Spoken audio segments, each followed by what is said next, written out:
What's the best way to make coins? How are you so rich in HCR2? In this video, I'm going to try to tell you everything that I know about coins and how I collect coins in hill climb racing too. So the first thing I want to mention, and something I think is really important, is the team chest. This is kind of the most passive way of collecting coins. It's not really passive, and I'll explain to you what I mean. The further that you drive, the more kilometers that you collect, the higher level the team chest goes. So on my team, I'll give you the example, we make 600,000 coins every single week, basically, from maxing out the team chest. So if you join a team that has a high kilometer requirement, you'll be able to get a higher level team chest. It's worth noting that my team spends money, so it's inflated. Like maybe the max team chest is only 300,000 coins or something like that, which is obviously still a lot. You can still make a lot of coins. And if you're in a team that's more active than the one that you're in now, like you'll make more coins. So even if you're not making 600K per week, you can still increase it. So like if you just search for a team that has a high KM requirement and that, has 50 players, then that's a good place to start, basically.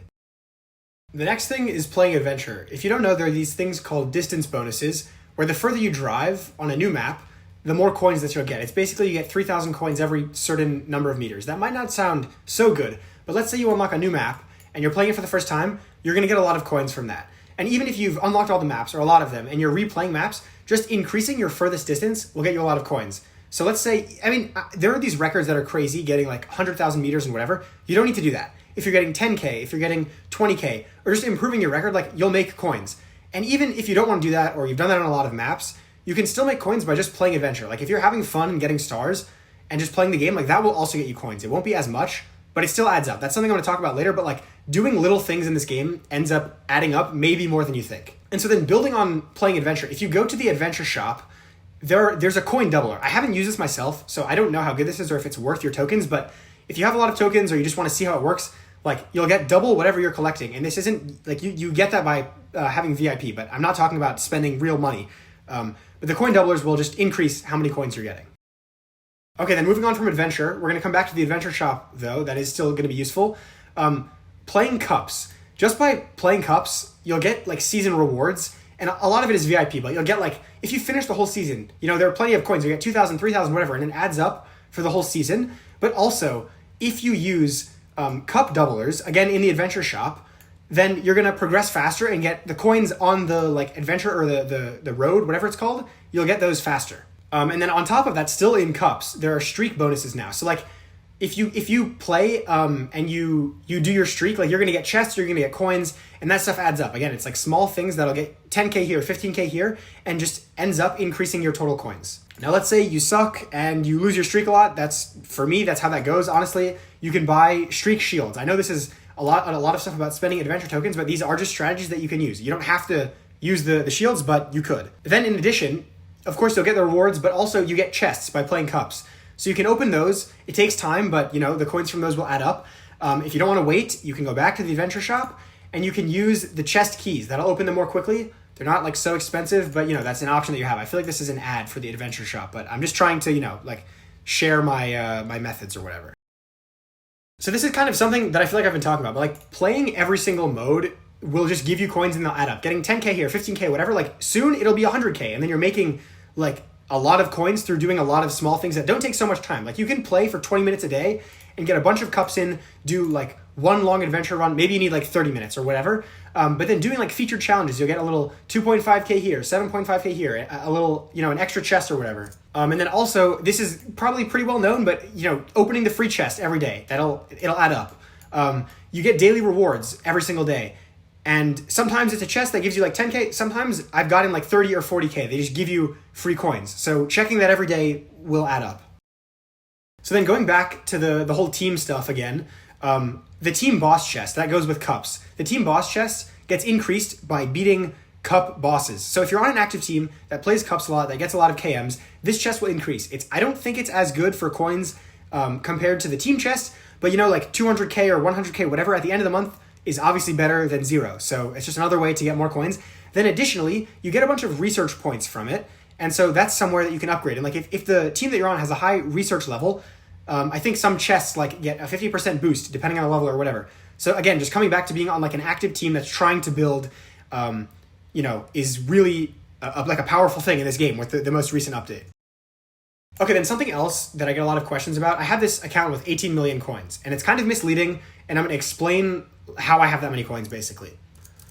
So the reason that I have that account, it's a challenge where I'm trying to get to Canyoneer. I'm trying to get 1 million stars with the lowest GP that I can. And the way that you keep your GP low is by not spending coins. So, or not upgrading things. And if you don't upgrade things, that means you're not spending coins. So this account has just been me playing for like a year and not spending anything. So I'm doing all the things that I'm telling you to do by like, I'm not on a team, but it worked differently in the past. But basically I play a bunch and I don't spend any coins. So it looks like I'm so rich and I guess I have a lot of coins, but it's because I'm like literally not upgrading anything. And so then another thing that I think is important to mention is that other people will compare their progress to mine, but they might be a lot earlier on in the game. You have to remember that my GP is higher than it once was. Like I'm on a team that's active and I'm able to be on that team because I have an okay team event score and I have a high enough GP that they let me in and that sort of thing. And it's easier to progress when you have a more upgraded garage. I was talking about earlier how you can get long distances in adventure and that gives you distance bonuses. I have a maxed, my glider is maxed out. My stalker is maxed out, whatever. These vehicles that can get long distances, if you don't have them upgraded, it's obviously harder to do that. Again, we can go back to the adventure shop and there is a way to temporarily boost the vehicle for adventure tokens, so you could go down that route. And that's something that you could do, but just like, I guess unfortunately, the more that you progress in the game, the easier it is to make coins, I think. But you can still definitely make a lot, even if you're low GP and you're just starting. So I wanted to save this to say later because it's not the most interesting answer, but I'm pretty frugal with the coins that I spend. I was talking about my other account and how I don't spend, but on my main account, I usually like have a goal for a video that I want to make. So let's say I want to get the mastery for off-roader. I know that it's going to cost me like 4 million coins for the mastery and then whatever other coins. So I basically won't spend and I won't upgrade anything. And so it looks like my coins are going really high, but you have to remember that I'm not upgrading anything else. Like if I was upgrading random vehicles and random things and not setting specific goals, then my coins would be dropping and you'd be like, oh yeah, you're broke. But you don't see that like my garage power is going up or whatever. So like that's something that's important to remember, that my coins are going up video after video because I play a lot and I'm saving my coins for like a specific thing that I want to upgrade in like a month. I might be saving up for a month for mastery or like 3 weeks or whatever. And then something else that's really important to mention is that more recently I've been spending money on the game. So obviously that helps me get more coins, getting VIP and everything like that. But I've had close to 10 million coins. I've had a lot of coins doing all of these things and not spending money on the game. Like my earlier mastery videos, I wasn't spending any money. I was just playing for a long time and building up my coins. So it's definitely possible to get a lot of coins and to, buy things that you want to, even without spending money, like IRL money. And then of course, these are all my experiences in playing the game. I have my own play style. I have the way that I do things and I have found the things that I've found and talked to whatever people. So I'm sure there are things that I'm missing and there are other ways to get coins and there are things that people can recommend or think are better than the ways that I've said. Maybe some people will say that in the comments and you can see that. But I think this is like a good kind of beginner's guide and hopefully I could answer some people's questions because I kind of get questions about this a lot. That's basically all I had. Like I said, I hope I helped someone out with this and I will see you guys in the next video.